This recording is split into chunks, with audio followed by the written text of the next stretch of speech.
Assalamualaikum. Waalaikumsalam warahmatullahi Apa wabarakatuh. kabar? Ini aku mau Alhamdulillah, ketik. Ape. Bisa. Hah? Bentar, bentar, bentar, bentar.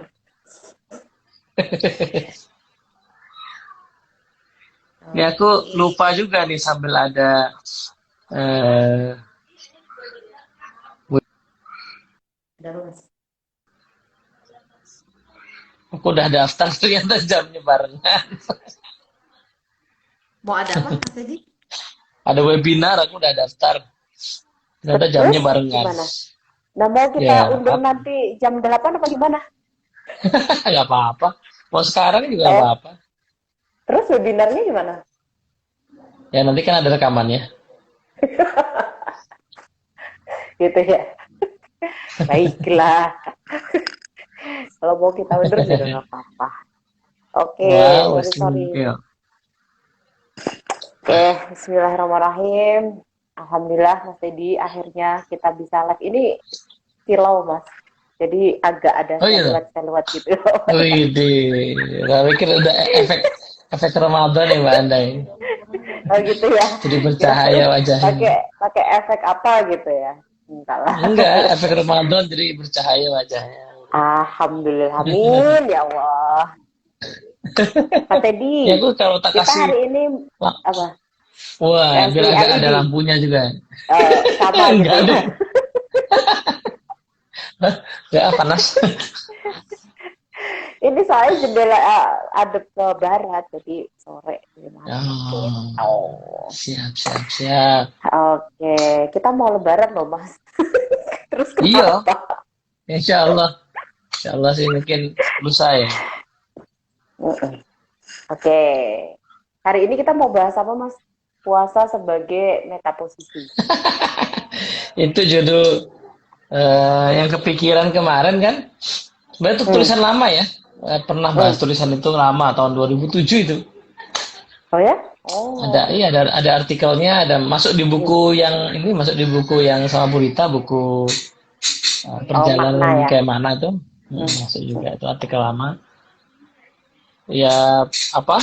Kan kemarin diminta sama Mbak Anda kan kira-kira tema yang cocok sama menjelang Lebaran atau menjelang Ramadan apa? Ya, benar, benar, benar, benar. Iya iya. Kira-kira itu nanti puasa sebagai meta positionalist. Oke. Oke, terima kasih Mas Yo. Teddy sudah bersedia. Hari ini kita akan apa sih sebagai puasa sebagai metaposition itu apa gitu. Nanti kita langsung Mas Teddy sharing aja. Nanti kalau ada yang tanya silahkan boleh tanya. Karena baru 4 orang yang gabung ini. Ada Coach Nano juga. Wih, kayaknya beliau tuh ada di mana-mana kayaknya tuh. Iya, Coach Nano tuh ada di mana-mana loh, luar Nah, ini biasa. Mbak Kinai juga nih, Mbak Kinai. Nah, Mbak Kine datang. Ya, oke, monggo Mas Teddy. Oke, ya ini sih sebenarnya. Kalau kalau merujuk kepada artikel yang ditulis waktu itu 2007, jadi ada sebuah pemikiran lah ya. 2007 tuh mungkin memang fase apa ya? Fase transformasi spiritual yang cukup signifikan mungkin ya. Jadi kalau ada beberapa fase itu, ada fase lagi sebelumnya sekitar tahun 2003-an. Fase 2003-an, nah terus 2007 2008 tuh ada fase yang cukup signifikan juga. Nah, salah satunya insight waktu dapat di bulan Ramadan itu kan ada sebuah pemikiran kan. Jadi kalau yang kita sering dengar itu puasa itu kan menahan dong. Pertanyaanku adalah menahan itu kan kata kerja ya. Jadi harusnya menahan apa? Apanya harus ada gitu atau menahan dari apa gitu. Tapi juga menahan untuk apa gitu. Karena sebuah kata kerja kan ada tujuannya dong.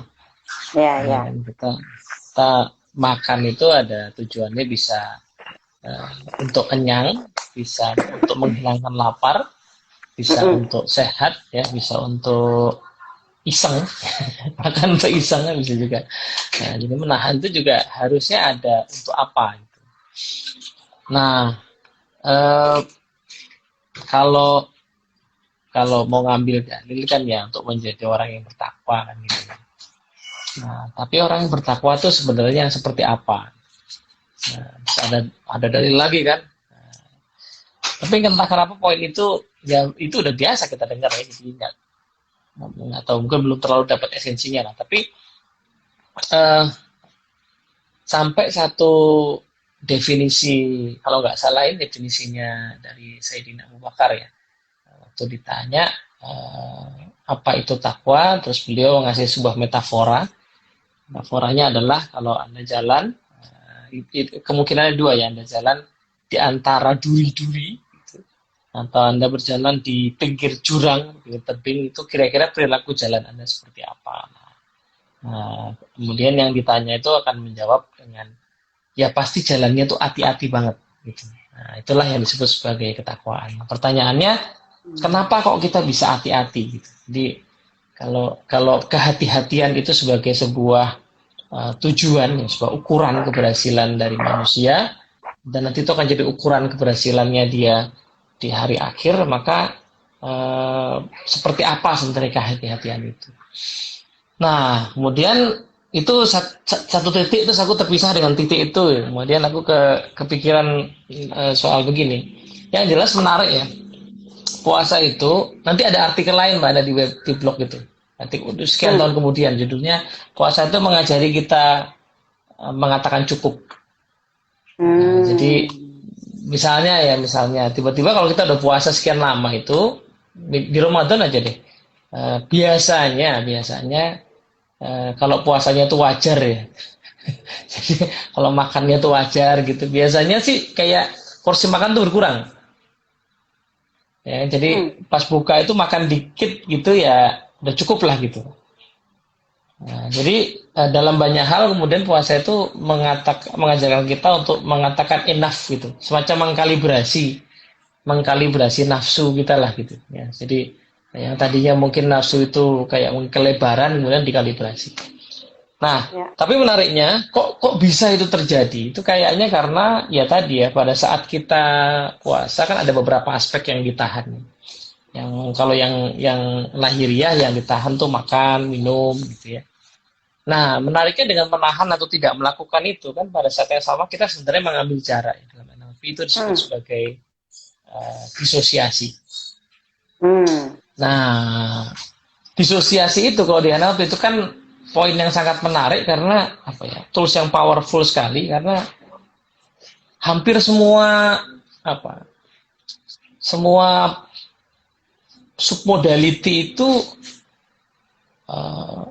salah satu esensinya di asosiasi disosiasi itu ya. Bagi yang belum tahu mungkin asosiasi itu terlibat, yang pola pikir kita terlibat dalam situasi menjadi subjek.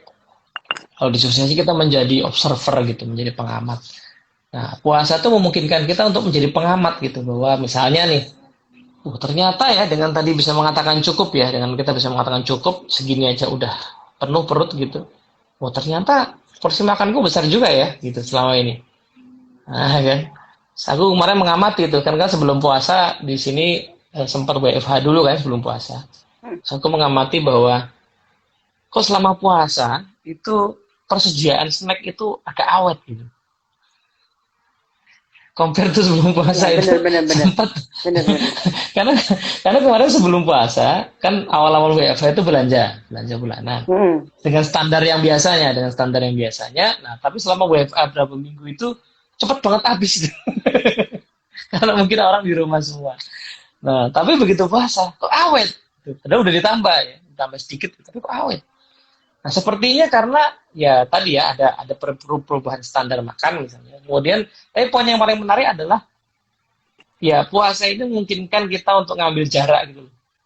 Ternyata kemarin tuh selera makan kita banyak sekali ya gitu. Itu baru dari poin makan ya Mbak Anda ya. Belum poin-poin yang lain. Jadi misalnya puasa yang poin menahan yang lain adalah menahan yang paling challenging itu misalnya menahan emosi misalnya. Tantangannya selalu ada kan. Anak-anak juga di rumah ya, selalu ada stimulus lah gitu. Nah tapi karena kemudian kita nyadar lagi puasa kan kita tahan tuh ya kan, misalnya meh galak gitu mau galak kita tahan, atau minimal setelahnya kita sadar.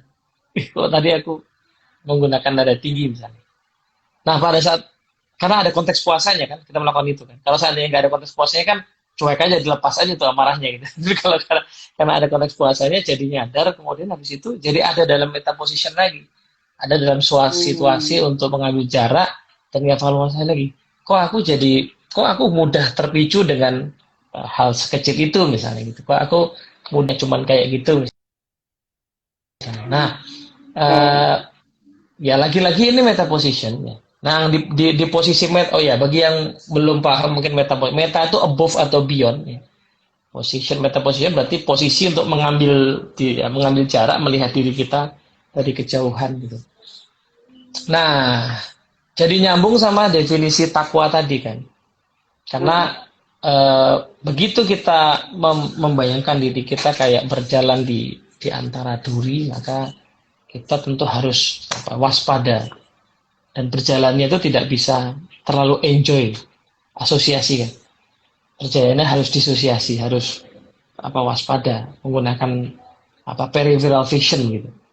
Tuh, ini di mana nih ada durinya, atau di jurang juga gitu kan, kita nggak bisa enjoy nyantai gitu, tapi harus waspada melihat jalurnya ya, waspada melihat gerakan kaki kita. Nah, kira-kira gitu mana? Oke. Jadi puasa sebagai metakognisi itu karena ya, suaraku nggak kedengeran, hilang, berhenti. Sekarang cek. Masa sih?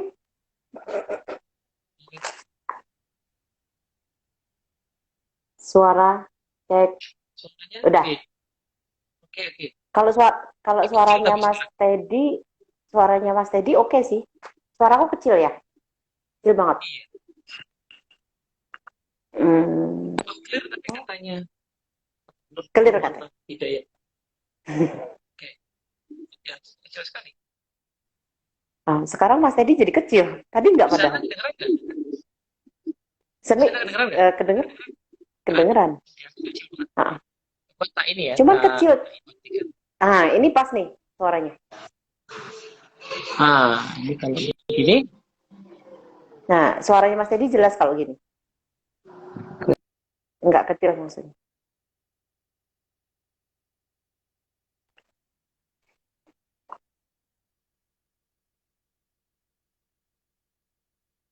Oh, suaraku jelas, Mas Teddy yang putus-putus.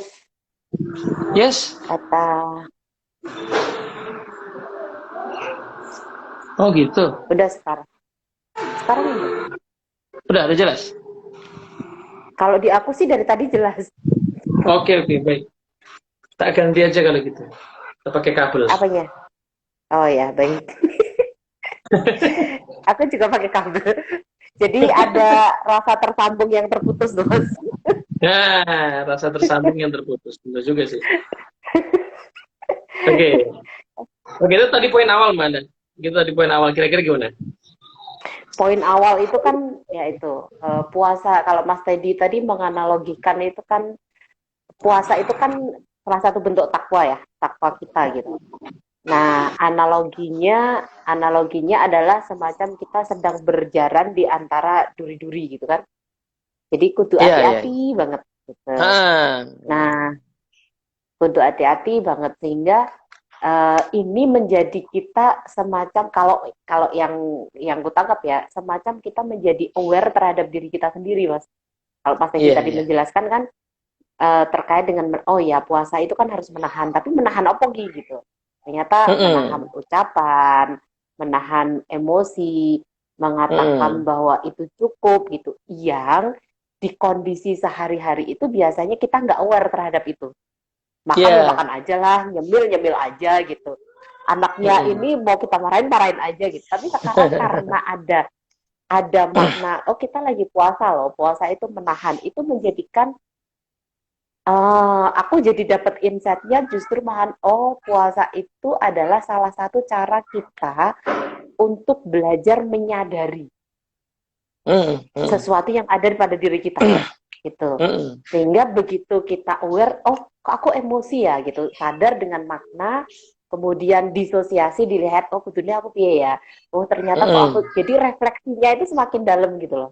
Gitu nggak sih? Mm-mm. Mm-mm. Iya, jadi aku malah barusan Mbak Anda cerita itu soal puasa itu membuat kita sadar, jadi aku ingat kalau agak lompat sedikit ke bahasannya Seven Habits ya.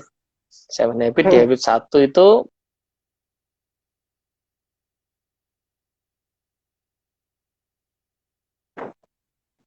Putus.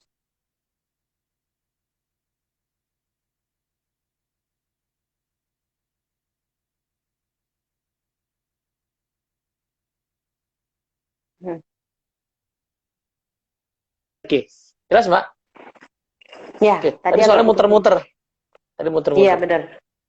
Mm-mm. Nah, jadi di antara ruang itu ada 4 anugerah manusia katanya kan. Yang pertama adalah Mm-mm. kesadaran Mm-mm. diri. Nah, kesadaran diri Mm-mm. itu kalau beliau menerjemahkan sebagai stop, kemampuan untuk stop. Nah, kan Oke. stop itu ya puasa itu kan. Ya kan kita stop. Mm-mm. Nah, pada saat di stop kemudian kita bisa aware. Nah, terus apa? Karena kalau nggak di stop, kehidupan kan berjalan terus. Kita terus ada Mm-mm. dalam arus itu ya, terus ada dalam arus kehidupan yang kita jadi terlibat terus, jadi nggak sempat mengambil jarak dan memperbaiki. Sama lah kayak kita mau eh, servis mobil, servis motor gitu, kan harus berhenti motornya. Motornya tidak mungkin sambil jalan sambil diservis kan nggak mungkin. Dia harus Betul. harus dihentikan. Nah, dihentikan itu sementara untuk kemudian dicek ada apa gitu. Gitu.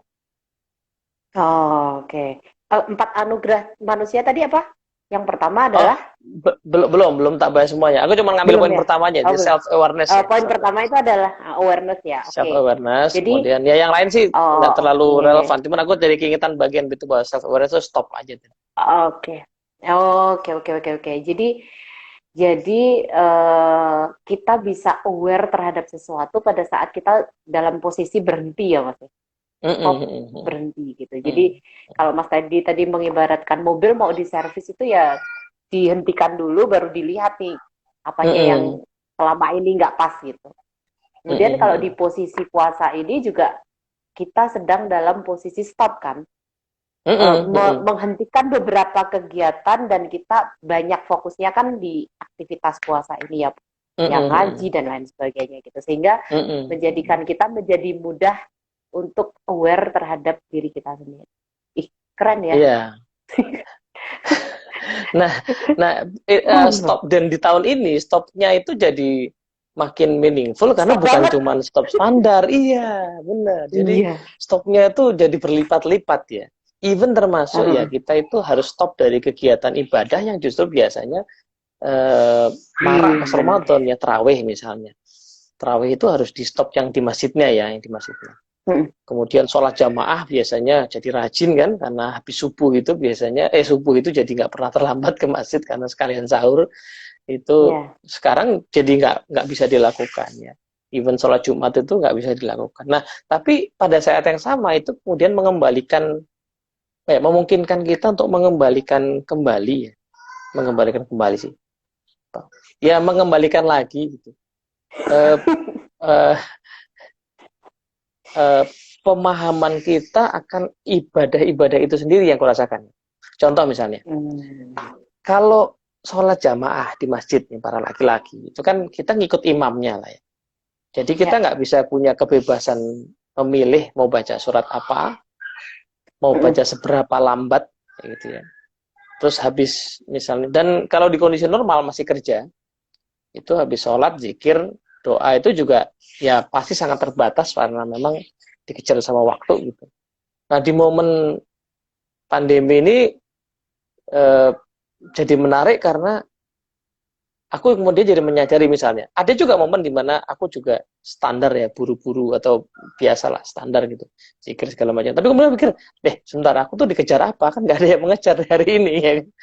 Jadi harusnya aku bisa lebih pelan, bisa lebih lebih menikmati, lebih menghayati. Nah, Jadi kondisi sekarang stopnya jadi luar biasa dan kemudian bisa mengevaluasi keseluruhan kualitas itu. Baca Quran juga begitu. Aku baru nyadar bahwa ternyata baca 1 juz per hari misalnya itu nggak nyampe berapa ya.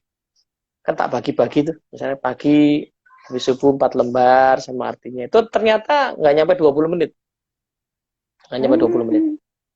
Iya kan? Berarti kalau misalnya mau dibablasin pun ya, 1 juz kayaknya mungkin kalau kuat pegel pinggang gitu, mungkin 1 jam nggak nyampe lah kayaknya. Nah kan padahal ya bagi orang Jakarta kayak aku di situasi pandemi gini tuh 1,5 jam perjalanan kantor di pagi, 1,5 jam pas pulang, 3 jam kan. Nah, surplus waktu ini kan bisa jadi banyak hal.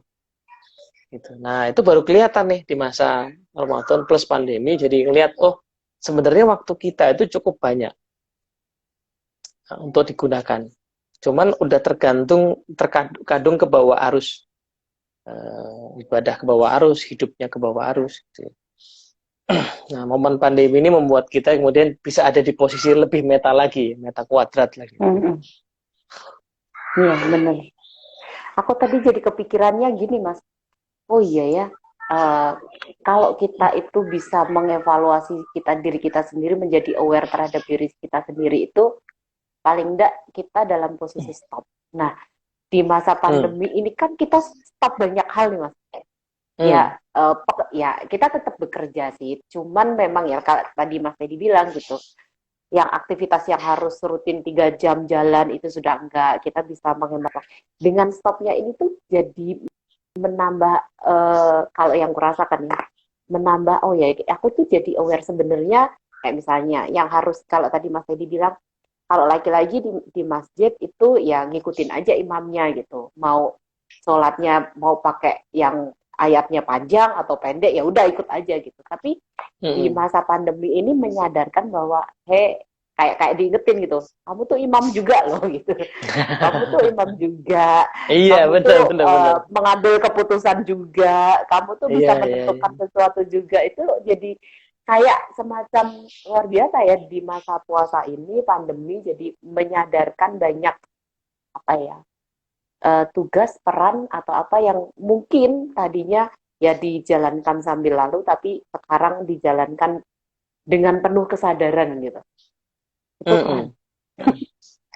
Iya, dan aku keingetan waktu udah tak jadiin artikel sebenarnya. Insight-nya aku dapat dari Ustadz Nu'man Alihan itu. Beliau tuh punya cara memahami yang unik tentang ayat-ayat puasa. Baru dapat dari beliau itu gitu. Jadi Al-Baqarah itu kan waktu bahas puasa itu 183 sampai 187 ya. 183, 84, 85, 86, 87, jadi 5 ayat tuh. 5 ayat seputar puasa. Menariknya dari 5 ayat tadi yang nyebut kata Ramadan itu cuma 1. Nah, jadi yang 83 soal puasa, kemudian soal berhalangan puasa dan segala macamnya ya. Yang ada kata Ramadannya cuma 1. Nah, itu beliau bahas. Ini kalau saya ingatku ya, beliau bahas bahwa ya kan memang puasa itu sudah syariat dari dulu kan. Dari dulu udah ada syariat, mungkin dengan metode yang berbeda-beda, tapi udah dari dulu. Jadi itu hanya review bahwa umat ini pun akan mengalami puasa. Nah, tapi kenapa kok Ramadan itu ditaruh di satu ayat, letaknya di tengah mana? 183, 4, 85 di tengah. Dan itu satu-satunya kata Ramadan disebutkan di Quran. Dan menariknya di ayat itu kok nggak dibahas puasanya. Jadi puasa dibahas sebelumnya dan setelahnya. Tapi di ayat itu justru syahrul Ramadan allati unzila fihil Quran. Jadi justru yang diomongin soal bahwa di bulan Ramadan itu momen diturunkannya Quran gitu. Nah, beliau mengulas bahwa sebenarnya mungkin ya puasa itu hanya sebuah sarana untuk menurunkan sebuah kalam, ya, sebuah pesan, sebuah petunjuk. Karena petunjuk itu kayaknya paling tepat dimaknai ketika orang lagi puasa. Jadi state orang lagi puasa, state yang paling powerful untuk memaknai pesan itu. Maka diturunkanlah di bulan Ramadan itu. Dan asik loh, letaknya di tengah pas. Jadi ini ayat puasa, ini ayat Ramadan, ayat puasa lagi. Gitu. Di tengah kan Quran itu kalau menurut beliau kan selalu punya struktur siklikal gitu kan. Nanti di tengah itu kemudian jadi porosnya. Nah, di artikel yang tak tulis beberapa tahun lalu itu, aku memahami kayaknya harusnya inilah aktivitas utama orang Ramadan itu bukan puasanya. Karena puasanya kan ya gitu-gitu aja, cuma nahan gitu tok. Ya kan?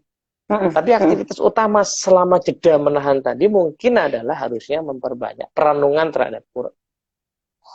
Yang aku amati, aku masih sangat sedikit ya. Jadi aku baru nyadar pas mendengar ceramah itu, karena selama ini ternyata aku nggak pernah merenungkan Quran. Selama ini aku hanya membaca, hanya tilawah yang nggak aku pahami gitu ya. Jadi habis itu aku mengubah target mana. Kalau dulu target itu pengennya pengennya banyak-banyakan khatam gitu ya. Sejak itu aku nggak pernah punya target khatam. Balik kalaupun punya cuma satu sekali aja sebulan.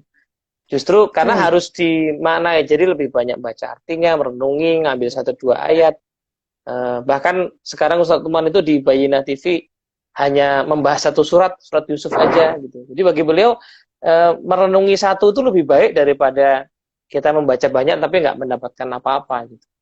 Nah, momen yang paling pas itu kayaknya momen meta position itu. Karena kan gini, satu insight yang aku sangat menarik kalau aku dapat dari Ustadz Tuman sekian beberapa tahun ngikutin kajian beliau itu adalah Quran itu selalu ngasih tahu kita thought proses berpikir. Jadi kalau kita baca ada kisah atau kejadian, nanti entah di depan apa di belakangnya atau di tengah-tengah itu suka ada jeda kayak nyuruh kita mikirnya. Nah, kita harus perhatian sama hal itu. Kita disuruh mikir apanya. Misalnya ya, aku ingat kemarin aku baru merenungi di surat Al-Baqarah itu ada bahasan soal pemindahan kiblat. Ya, pemindahan kiblat.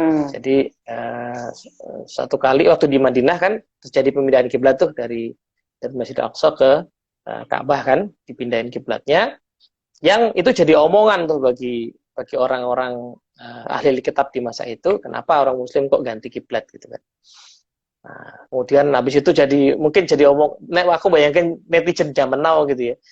Itu mungkin komentarin, wah itu tidak sah agamanya. Nah, misalnya gitu-gitulah ya. Nah, jadi tapi viral, kemudian ya? Jadi viral. Nah, tapi kemudian di rangkaian ayat kiblat itu ada ayat yang kemudian membahas soal thought process.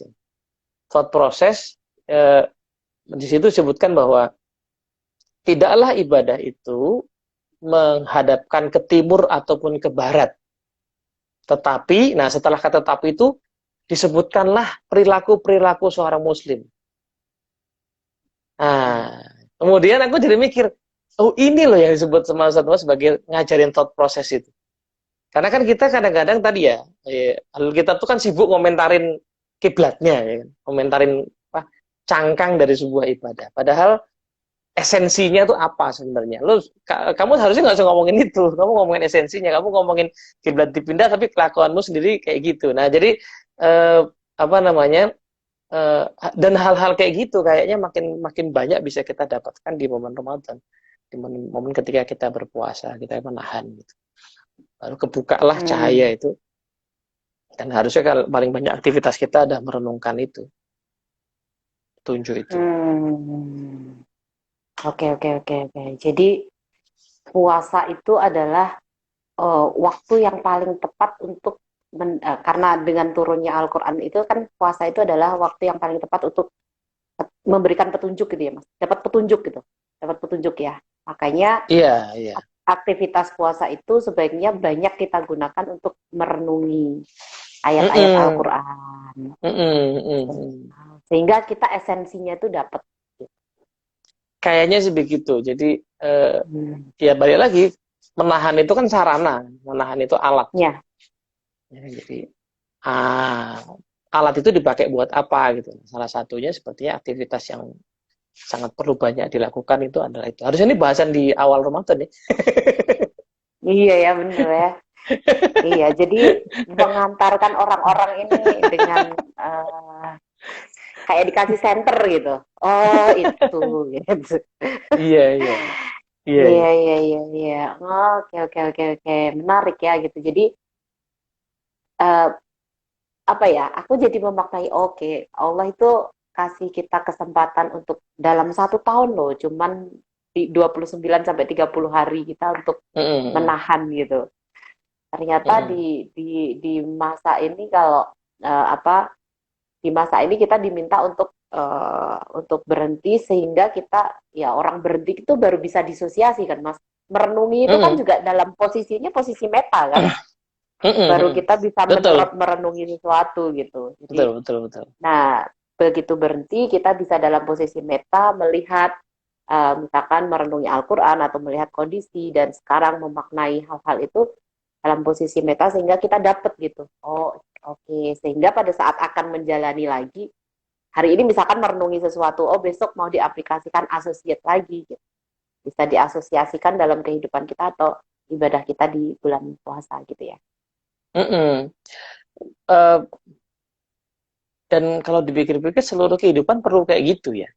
Tadi ya mobil itu perlu diservis dengan berhenti ya kan. Kemudian ruangan perlu di stop kegiatan di ruangan itu untuk dibersihkan. Ya kan? Apalagi ya mungkin pandemi ini adalah bagian dari cara Tuhan untuk membersihkan banyak hal ya, membersihkan udara, membersihkan pola pikir ya, memberikan kita sebuah ketidakpastian yang akhirnya kemudian jiwa kita tuh mencari gitu ya, apa yang pasti di antara ketidakpastian ini kan. Gitu. Ternyata banyak orang masih kemudian mendapati dirinya tuh sebenarnya masih diberi kehidupan, misalnya masih diberi gaji. Ya, ada sih memang yang tidak kemudian akhirnya harus di PHK misalnya, tetapi menariknya adalah peluang-peluang baru jadi muncul. Waktu di IG Live sama Ulum kan bahas itu ya, kemudian ada sebagian orang menemukan potensi bisnisnya itu kemudian bisa digeser kemana dulu, dicobain hal baru lagi. Nah, jadi banyak organisasi akhirnya jadi menahan untuk agresivitas normalnya karena nggak bisa jalan. Lalu kemudian dia mulai berpikir kayaknya emang ya harusnya aku punya ini lain deh cadangan bisnis yang lain deh. Tadi ya biasa bisnisnya di corporate B2B gitu, kemudian sekarang mikir, waduh B2B ini begitu ada pandemi habis ya, kayaknya aku harus main di retail juga deh, misalnya gitu. Jadi jadi punya waktu mengambil jarak untuk kemudian bisa, dan itu kan diperlukan oleh banyak hal dalam kehidupan kita ya. Sehat Mas Okto. Gitu. Iya, sehat Mas Okto. Iya. Oke. Ini jadi ini ya, ternyata dalam posisi stop juga atau menahan banyak hal itu kita bisa lebih kreatif ya Mas. Nah ya kan kreativitas datangnya dari proses sintesis kan antara kan kita itu sehari-hari nggak nemu ide baru biasanya karena kan kreasi baru itu 3 hal ya kalau di sains atau di filsafatnya Hegel itu kan tesis, antitesis, lalu sintesis. Nah, kita selama ini kan hanya bertarung itu aja, kerja apa rumah, keluarga apa karir, gitu kan? Mau handle klien yang A apa yang B kan gitu. Jadi harus untuk bisa ketemu sintesis harus metaposition, nggak bisa ngerjain dua-duanya misalnya. Terus kemudian ternyata bukan A atau B tapi yang C yang sebelah sana yang nggak digarap. Nah itu jadi kayak gitu, emang itu kayak jadi kayak zoom out dulu ya Mas. Iya benar zoom out dulu ngelihat pasarannya gitu luas gitu. Betul. Nah poin terkait dengan Quran tadi juga nyambungnya gitu Kak. Quran tuh selalu mengajak kita melihat situasi lebih gede. Jadi gini, kan setiap hal itu selalu ada angle-nya. Dari angle itu jadi frame kita jadi mana sesuatu. Nah, kadang-kadang ada situasi angle-nya nggak tepat, nah itu jadi kita dapetin mana yang kurang powerful kan. Nah, Quran selalu ngajakin kita tuh ngasih angle yang tepat terhadap sebuah situasi kan. Gitu. Jadi di bahasan bulan ini Nabi Yusuf itu, surat Yusuf itu menarik sekali untuk merenungi responnya Nabi Yusuf waktu akhirnya saudaranya datang. Dia udah jadi pejabat kan, saudaranya datang itu. Ayahnya juga datang. Kalimatnya beliau bersyukur karena selama ini ya setan telah merusak hubunganku dengan saudaraku. Ini menarik ya kan? Kenapa nggak kemudian, sekarang saatnya pembalasan dendam kepada saudara-saudara saya, kan gitu. Kenapa nggak itu? Kenapa, kenapa angle yang dipilih adalah menyalahkan setan gitu? Ya karena esensinya memang begitu, manusia itu esensinya memang fitrahnya baik, ya. Cuman ada godaan setan dari sejak zaman Nabi Adam, kan. Jadi kalau mau menyalahkan, ya menyalahkan yang esensial itu. Gitu. Iya, iya. Iya, iya, Gitu iya. kira-kira. Oke, jadi kalau kalau sekarang itu ini ya, kayak mindful itu kan juga gitu ya Mas ya. Jadi orang bisa mindful itu kan dalam kondisi kita stop dulu dari aktivitas atau kita bisa merefleksikan, menyadari ataupun kita terbiasa kayak tadi Mas Teddy bilang puasa itu kan menahan. Begitu kita menahan di frame kita ada menahan, kita jadi menyadari ya emosi kita segala sesuatu yang terjadi pada diri kita sehingga kita bisa mindful dengan aktivitas kita sehari-hari. Iya benar. Luar Jadi biasa. lebih menikmati lah, lebih menikmati segelas air, ya.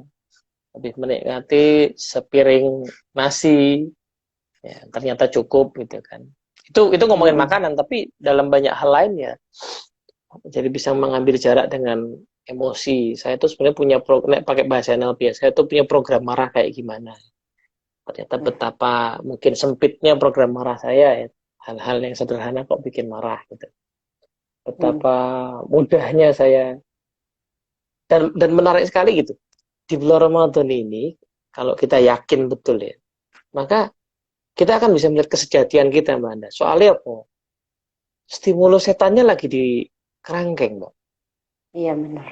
Jadi kalau Iya. seandainya kita masih berperilaku kesetanan, itu berarti bukan setan itu.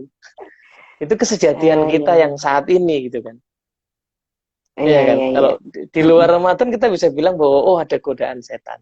Dari luar maksudnya. Tapi di dalam Ramadan sebenarnya itu adalah program yang udah masuk diri kita yang kemudian perlu kita reprogram. Iya. Kita jadi menyadari program-program yang ada diri kita ya gitu. Mau kita jadi orang bagaimana kita merespon sesuatu gitu karena memang setannya udah nggak ada. Berarti itu adalah program-program yang sudah terbiasa kita terjadi pada diri kita. Ini aku kerasa banget tahun lalu Mbak, aku kerasa banget setan dibelenggu sama tidak ya, stimulus rombongan. Nanti tahun coba cek aja nanti ya. Tanggal 1 Syawal itu kita bangun jam berapa coba? Setelah 30 hari kita bisa bangun jam 3. Sebelum nyiapin sahur atau sebelum sahur kita tahajud dulu. Kan mudah tuh sebulan itu ya. Tapi coba deh 1 Syawal nanti cek deh. Semudah itu apa enggak? Iya benar. Yang aku rasakan nggak semudah itu. Makanya ada puasa sunahnya setelah di Syawal kedua ya kan? Exactly. Itu kayak kalau di training gitu ya. Ada namanya transfer of training kan. Jadi habis training 2, 3, 10 hari, nah ada fase supaya training itu bisa dipakai di kehidupan nyata ya. Karena kalau training aslinya kan mungkin di laboratorium apa di learning center gitu kan. Nah, ada fase. Nah, transfer of training itu kayaknya fase puasa Syawal itu. Supaya merasakan puasa di kehidupan nyata gitu. Oh iya. Iya, kalau Mas Teddy bilang kan kalau di training biasanya trainingnya tuh bukan sekarang, pelatihannya tuh bukan di kelas. Setelah ini, setelah kalian keluar kelas itu dites gitu. Bisa nggak tuh program yang kalian bikin di bulan Ramadan selama 30 hari itu masih kepake nggak tuh? Bangun jam 3 gitu kan. Itu challenging loh, itu challenging loh. Maksudnya nggak hatam sekali sebulan, itu cukup challenging. Tapi kalau misalnya ini Mas, aku jadi kepikiran. Kalau misalnya makna yang menahan tadi masih kita lekatkan, apa yang terjadi ya? Mana tuh apa? Yang tadi kan, gitu. Puasa itu kan menahan. Salah satu bentuk tawakal kan. Nah, gitu. Karena kita menahan, jadi kita jadi bisa mudah menyadari sesuatu yang ada di dalam diri kita. Nah, dan karena tawakal tadi kan, ya karena taat ya, maksudnya puasa itu kan wajib karena itu kita udah nempelin bahwa itu wajib, jadi mau nggak mau harus nyiapin sahur apa dan lain sebagainya kan. Jadi ada pendorongnya gitu loh. Nah, kalau Mm-mm. misalnya di akhir puasa ini kita bisa memaknai sesuatu sehingga itu bisa menjadi pendorong kita untuk itu gimana, Cak? Bisa nggak Mas kira-kira? Jadi Kayaknya pendorong harusnya kita setelah begitu. ini. Harusnya kan itu, take Hmm. away-nya kan itu kan. Makanya nasihat para Mm-mm. ustadz dari dulu kan begitu ya, bahwa ini bukan Mm-mm. hanya menahan laut dan dahaga gitu kan. Mm-mm.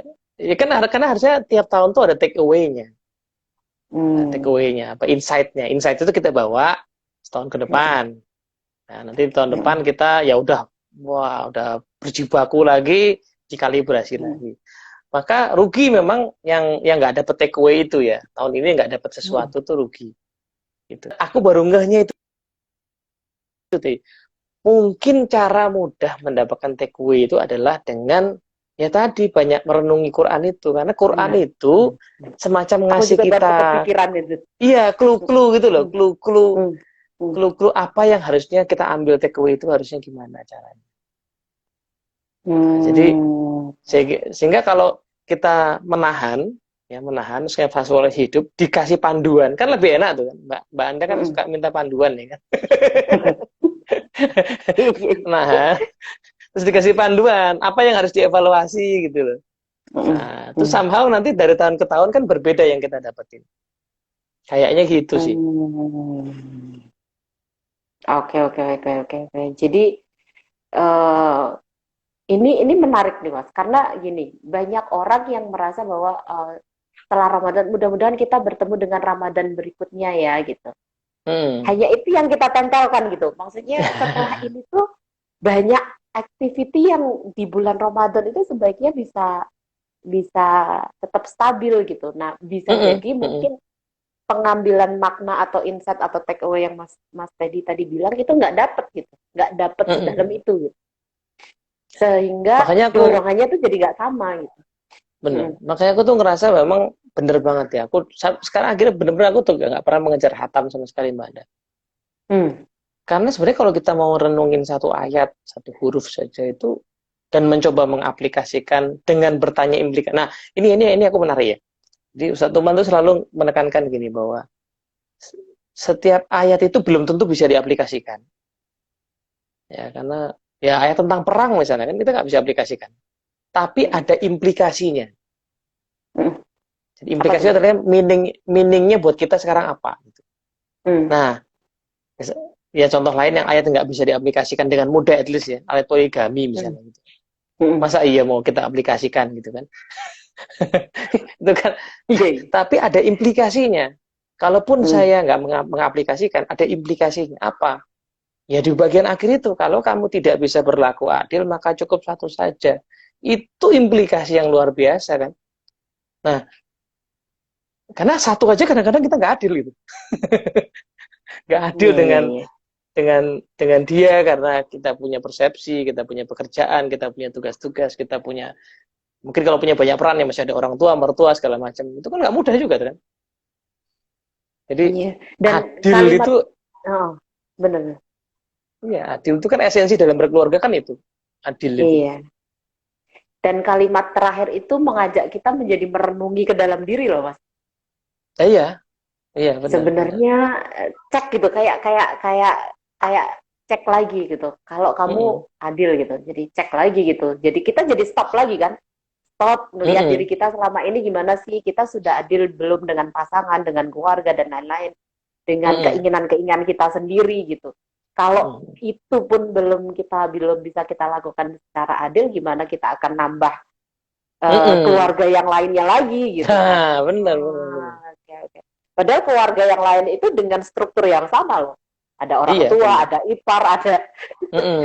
Mm-mm. ponakan gitu. Iya, Mm-mm. iya, iya. Oh. Makanya benar, tidak semua hal bisa diaplikasikan di Quran itu kan. Hmm. Tapi Hmm. implikasinya pasti ada. Hmm. Hmm. Implikasinya ada. Hmm. Ayat tentang apa? Ya tadi ayat tentang peperangan misalnya. Itu nggak bisa Hmm. diaplikasikan, at least untuk sekarang ya. Hmm. Tapi implikasinya pasti ada gitu. Nah, Iya, iya, implikasi itu iya. kan didapatnya lewat refleksi kan. Iya. Lewat refleksi, Hmm. lewat refleksi. Nah, Hmm. sehingga seharusnya setelah ini proses refleksi itu yang Asik membayangkan ya kenapa perlu ada rutinitas. Rasulullah itu kan menyarankan kita minimal hatam diusahakan sebulan sekali katanya. Beliau katakan begitu, lalu ada kemudian sahabat yang merasa bisa lebih dari itu ya. Nah, tapi menurut saya orang awam sih minimal sebulan sekali itu cukup. Karena itu checkpoint ya. Jadi sebulan itu kita ngalamin banyak kejadian. Kalau kita punya rutinitas membaca dari pagi apa di malam gitu atau di siang-siang gitu, itu jadi rutinitas. Maka at some point, ya, meskipun itu hanya artinya, tapi menurutku mujizat Al-Quran di situlah ya. Bagus kalau bisa ngerti bahasa Arab ya, kayak Mbak Anda yang pernah nyantri gitu kan. Bagus kalau ngerti bahasa Arab. Upeng. Bagus banget sih ya. Tapi kalaupun enggak, aku yakin kemujizatan Quran itu kita baca terjemahnya. Pun kalau tulus ikhlas, kayaknya ada manfaatnya. Kayaknya ada meaningnya. Nah, kalau ada rutinitas itu kan ada checkpoint. Jadi di antara kejadian, kalau di itu kan kita belajar tuh, kejadian itu dimaknai lewat internal representation. Nah, internal representation kan frame, bingkai. Bingkai itu ya apa namanya bisa salah, bisa melenceng gitu ya, bisa terpengaruh keadaan. Nah, itu kalau kita punya checkpoint rutin membaca Quran itu nanti kita akan bisa mengkalibrasi frame itu, gitu. Nah, oke, tadi awal sempat ada kepikir mau ngomong ini, sekarang baru tadi terus lupa terus aku baru ingat lagi. Ada satu hal yang kurunungi di Ramadan ini. Ya ini nyadarnya karena pandemi dan BFA ini. Ramadan itu kan nggak betul-betul kita bisa lihat ya secara bulan. Maksudnya ya memang sih kita lihat bulannya datang dan pergi gitu. Tapi kan nggak ada judulnya Ramadan, itu nggak ada. Iya. Itu kan rutinitas bulan juga datang dan pergi. Iya. Dan aku penasaran itu sejak kapan itu ada. Karena sebelum Rasulullah diutus itu sudah ada bulan-bulan Islam itu kan sudah ada. Jadi nggak tahu tuh kapan tuh asal muasalnya itu kapan itu pembagian bulan Qamariyah ini kan. Tapi kebanyakan orang awam kayaknya nggak tahu dan nggak ngerti, pokoknya just taken for granted. Artinya karena dia tidak ada secara fisik, berarti Ramadan itu adanya di pikiran kita tuh. Ramadan itu adanya di pikiran kita. Kita menyepakati bahwa ini bulan Ramadan. Ya. Nah, dengan di frame begitu, akhirnya kita jadi bisa tadi ya berhenti sejenak ya frame yang selama ini kita pakai. Kemudian akhirnya bisa kita manfaatkan jeda antara frame itu untuk mengevaluasi berbagai frame yang ada gitu. Karena real-realnya nggak benar-benar ada. Kayaknya sih di hadapan kita nggak betul-betul ada bulannya gitu. Itu adanya di pikiran kita. Iya. Dan dari 12 bulan itu kan kita sudah memaknai bahwa bulan Ramadan itu adalah bulan yang suci dan kita sudah meyakini itu gitu. Keyakinan kemudian memaknai itu kan ada di level pikiran ya. Di level pikiran. Kemudian kalau kita mau lihat dari anak itu di level identitinya ya kita itu sebagai umat yang Allah itu sudah kasih nih di bulan Ramadan tuh bulan yang suci itu kamu bisa melakukan ini gitu dengan makna yang sudah tertanam di diri kita. Ya sebagai umat yang baik ya kita harus takwa gitu. Takwanya dengan cara apa ya? Berpuasa ini gitu dan meyakini bahwa ya itu kalau mau dilihat di level pikirannya ya Mas. Iya. Nah, menariknya ya Islam itu kan selalu mengintegrasikan antara pikiran, perasaan, dan tindakan. Jadi kalau kita ngaku beriman ya harus menjalankan puasa. Pertanyaannya kan puasa itu tidak ada yang mencut-mencut kita sebenarnya. Dia dilakukan atas dasar keyakinan aja gitu. Keyakinan aja. Tapi keyakinan itu harus diwujudkan dalam sebuah praktek gitu, praktek puasa itu. Perilaku ya. Jadi selalu diintegrasikan. Buktinya apa?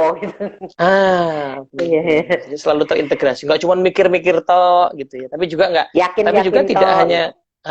Tapi juga tidak hanya berperilaku tanpa memaknai, tanpa merenungi, tanpa dasar keyakinan. Itu jadi meaningless gitu. Nah maka menarik ya tadi Mbak Anda nyebut soal kita berharap bisa bertemu Ramadan tahun depan. Itu kan berarti seolah-olah hidup di tengah Ramadan itu bukan Ramadan. Hidup di antara Ramadan itu bukan ladang amal kan. Seolah-olah kan gitu. Padahal diadakannya Ramadan itu supaya habis Ramadan itu ada level praktek yang lebih tinggi. Nah, nanti mungkin berjibaku ya, babak belur, dikasih Ramadan lagi. Gitu. Tapi tengah-tengahnya ini sebenarnya the real. Iya, tengah-tengahnya sebenarnya the real battle-nya ada di tengah-tengahnya itu. Jadi harusnya sih aku kebayangnya gini. Kalau orang tiap tahun riset cuman gitu aja, nggak ada progres perilakunya, nggak ada progres berpikirnya. Itu apa yang kamu lakukan selama 11 bulan berikutnya gitu kan? Terus apa gitu pembelajaran? Jadi kayak orang belajar ya udah masuk ke kelas, ya rutin puasa tanpa ada meaning, tanpa ada pokoknya puasa aku kan hanya sebagai kewajiban gitu ya. Wes puasa gitu aja, nggak dapat makna tertentu yang bisa dia pakai untuk 11 bulan ke depan tuh apa sih yang mau dikerjakan lebih baik gitu loh kan. Itu jadi ya kayak orang belajar masuk kelas sinau rokok kayak gurune mengikuti udah keluar ya udah gitu-gitu aja gitu. Iya benar. Jadi kayak semacam training tapi kamu disuruh training sama bosmu tuh. Training itu masuk udah ikut aja udah keluar gitu ya nggak ada progres apapun dalam dirinya. Iya benar. Iya, padahal panduannya udah ada tadi kan ya. Kita harusnya tadi upeng bulan Quran tuh sebenarnya kan. Nah, bulan Quran itu kan dulu dimarahi dengan tadi banyak-banyak ngaji. Padahal sepertinya sih bukan begitu ya. Betul ada keberkahan pasti ya dalam tiap huruf yang dibaca itu ada. Tapi kayaknya nggak mungkin cuman itu. Kayaknya kekuatan Quran itu kan di kemampuan dia mengubah peradaban, mengubah pola pikir, mengubah cara kita memandang diri, mengubah cara kita memandang hidup. Itu nggak mungkin didapat secara ajaib gitu. Khatam 10 kali terus berubah sendiri itu kayaknya enggak gitu. Justru perintah paling banyak kan berpikir, merenung, ya, menatap langit, merenung, ya kan, menatap langit, merenung, menatap hewan, merenung gitu. Jadi aktivitas perenungan itu yang sebenarnya harus lebih banyak setelah ini ya, setelah Ramadan itu ini. Itu yang kau lakukan di atas genteng dulu tuh mas.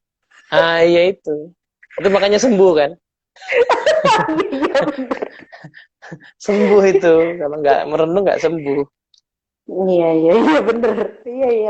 Jadi kan di atas genteng itu kan meta position. Itu jadi kayak itu loh mas, pada merenungi itu semacam kita memperbaiki apa kalau di awal tadi rasa tersambung dengan kabel tadi, merenung itu semacam kayak memperbaiki rasa tersambung kita gitu nggak sih? Oh iya sih ininya apa sebenarnya, menyadari lagi peran kita apa, terus apa yang perlu kuperbaiki, oh ternyata masih ada bolong di sini, aku harus perbaiki di sini. Nah setelah menyadari sebagai manusia yang punya akal dan ini perlu dibundeli itu diikat dengan makna yang baru. Kemudian setelah lepas Ramadan, makna ini yang akan menggerakkan kita untuk kayak melatih diri kita sendiri untuk menjadi lebih baik di Ramadan berikutnya. Iya. Di bulan-bulan setelah Ramadan itu. Iya, setelah Ramadan itu kan cara kita untuk memperbaiki diri kan, Mas. Jadi nanti masuk kelas lagi itu sudah naik kelas gitu loh. Ramadan berikutnya itu udah naik kelas, nggak riset lagi di kelas yang sama. Oke. Ya. Mas Jadi menarik untuk udah habis ya? Oke, siap lah. Masih 5 menit sih. Masih 5 menit. Jadi Mas Teddy kalau menarik untuk dicermati ya. Para perempuan itu tidak wajib mengganti sholat kalau lagi berhalangan kan? Tapi wajib mengganti puasa. Ya, karena ya tetap ya momen perenungan itu tetap diperlukan gitu. Bagaimanapun situasinya tetap diperlukan. Momen perenungan, momen berpikir, momen mengambil jarak itu tetap diperlukan. Dan itu kayaknya aktivitas kunci seorang muslim ya, orang yang berserah itu merenung. Dulu Pak Bagus, aku ingat kalimatnya Pak Bagus itu bilang, mengutip juga sih, belum mengutip dari Ustadz Ali apa siapa, bahwa seorang muslim itu minimal jadi filosof katanya. Wah, apa maksudnya kok minimal ya? Karena filosofia itu sebenarnya kan pencinta kebijaksanaan. Iya. Ya, pencinta kebijaksanaan. Jadi kita itu kecintaan kita terhadap wisdom itu sangat tinggi harusnya. Jadi kalau kita melakukan apapun harusnya kita pengen tahu wisdomnya apa, pengen tahu apa yang ada di baliknya, pengen tahu apa yang ada di apa namanya, yang melingkupi sebuah aktivitas yang sesederhana apapun lah gitu. Sehingga kemarin aku lagi baca lagi Mbak Anda Ihya, kitab Ihya itu pas di bab Toharoh itu aku tercengang sekali ya, sampai ada petunjuk soal membersihkan telinga. Di Islam tuh ada petunjuk dari membersihkan telinga, membersihkan kuku. Karena ada esensinya. Mulai dari mana? Iya, karena ada esensinya. Jangan nganti ngisin-ngisini gitu. Kamu tuh memalu-maluin, penampilanmu berantakan gitu. Nah, jadi kayak gitu kan. Menarik ininya gitu. Iya, ternyata di kita ya, di perilaku orang muslim tuh udah dikasih manual loh sebenarnya. Di kitab-kitab. Bersihin kuping caranya gimana, pada saat hal mandi besar itu gimana dan lain sebagainya. Nah, Mas Okto nih nanya, wah tekniknya merenung gimana? Nah, mesti telat ini tadi. Telat masuk kelas nih Mas ini, Mas. Jadi nanti diulang lagi nonton di IGTV. Ya, mungkin pertanyaan Mas Okto ini sambil merangkum ya Mas apa yang kita diskusikan di sore hari ini, bahwa yang aku tangkap gitu, nanti Mas Teddy kalau misalnya ini tolong ditambahin. Jadi Al-Quran itu adalah bulan diturunkan Al-Quran gitu ya, bulan diturunkan Al-Quran. Ramadan ya, salah. Ramadan itu adalah bulan diturunkan Al-Quran gitu. Sehingga masa-masa puasa ini adalah masa yang paling pas untuk mendapatkan petunjuk gitu. Caranya gimana? Caranya dengan merenungi setiap ayat Al-Quran yang kita baca sehingga kita mendapatkan makna baru. Caranya gimana? Nah, puasa sendiri itu kan apa ya, dalam posisi menahan. Menahan itu adalah kita memberhentikan sejenak beberapa kegiatan gitu. Jadi berjalannya kegiatan kita menjadi lebih dengan apa ya? Dengan berhenti kita jadi menyadari sesuatu. Kayak misalnya Mas tadi menyampaikan bahwa misalnya emosi nih, oh ya kan aku lagi puasa, itu jadi aware gitu. Kalau lagi puasa berarti harus seperti apa? Jadi berhenti, aware, berhenti itu menjadikan kita aware terhadap sesuatu. Saat kita aware terhadap sesuatu, terhadap diri kita, terutamanya kita menjadi bisa merenungi gitu. Oh ternyata aku ada di sini nih, aku perlu melatih lagi di bagian ini. Itu apa sih yang perlu aku perbaiki dan lain sebagainya. Sehingga muncul makna-makna baru di dalam diri kita setelah kita merenung. Nah, makanya di akhir Ramadan ini harapannya dari hasil perenungan selama 30 hari ini kita mendapatkan sebuah makna baru, sehingga pada saat setelah selesai Ramadan, makna ini yang akan menggerakkan kita untuk menguatkan habit yang sudah kita bentuk di selama bulan Ramadan. Begitu Mas Teddy? Oke, kalau iya, aku jadi keingetan ya, kalau di training ya semacam harus bikin action plan habis ini. Action plan, kemudian designing action kalau di coaching ya kan. Jadi Ramadan ini aku dapat apa? Oke, aku dapat banget ternyata aku tuh suka ngomel ya kan. Nah, oke, berarti habis ini action plan-nya apa? Nah, itu takeaway-nya. Jadi should be ya, kebetulan ini kita baru bahasnya di akhir Ramadan ya, berarti let's try to make action plan